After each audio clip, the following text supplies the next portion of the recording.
This time every year, Annetta Bullock cannot help but reflect. It's like a masterpiece. It's all the components of that day in this one place, and it's very representative of that day. The peacefulness she finds here is a sharp contrast to this day 24 years ago. April 19, 1995. Bullock was officed on the third floor of the Journal Record building. We were very close. We were about as close as you could get to the bombing without actually being in the building. The Four Arches, that's where we officed. Annetta was an administrative assistant for the Oklahoma Department of Corrections. It was a routine morning until 9:02 a.m. The moment a massive homemade bomb hidden in a rental truck exploded. This was taken from their office window.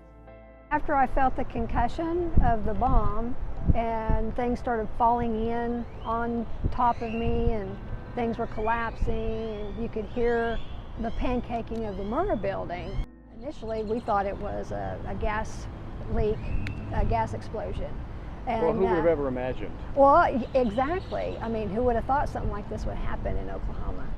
Annetta and her co-workers navigated a maze of strewn furniture and collapsed ceiling to escape. This is Annetta just moments after the explosion. Well, I was typing on a document and all of a sudden the ceiling fell in on my head and it took me a second. It's like I was almost unconscious for a second to figure out what had happened. And the whole building just felt like it was caving in. I didn't know what was going on.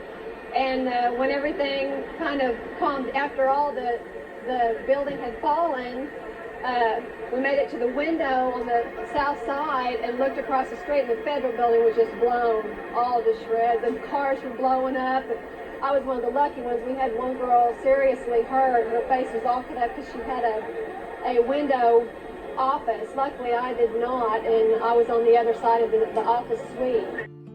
Her good friend and colleague, This one was Fran's office right here. Fran Ferrari, was badly injured in that blast.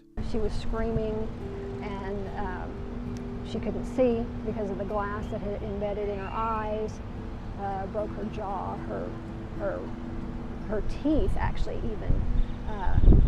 It cracked a bunch of her teeth. Fran was bloody and buried under a mountain of debris. And they stayed with me.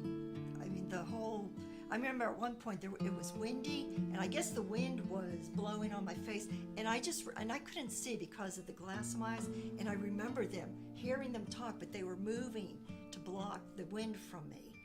And I say they're my heroes because during the whole time it was, stay with us, come on friend, you're gonna do okay. Very reassuring. So yes, they are my heroes. And I know I hear a lot about first responders being, but I thought, oh, my first responders are just regular people, regular great people. One of those heroes was a man no one had ever seen before. We found a chair, not a rolling chair, just a regular chair, and put her in that. And we've always dubbed her the chair lady because we carried her out in the chair. The guardian angel was gone before they could even say thank you. We have no idea who he was because as soon as he came, he went. And we have no idea where he came from. I've never seen him in the building before. And so he came along right at the right time. Her visits back to the memorial are less frequent these days, but always poignant. She remembers the 168 victims. He was my boss's best friend. It is still incomprehensible. It's very sad. I mean, it was so senseless. And to have someone with such a morbid, deranged soul that they could do something like that is just, you hate to think there's people in the world that are like that, but coming from corrections, you know that there are people like that. Annetta Bullock is a survivor, and like all of Oklahoma, will never forget April 19th.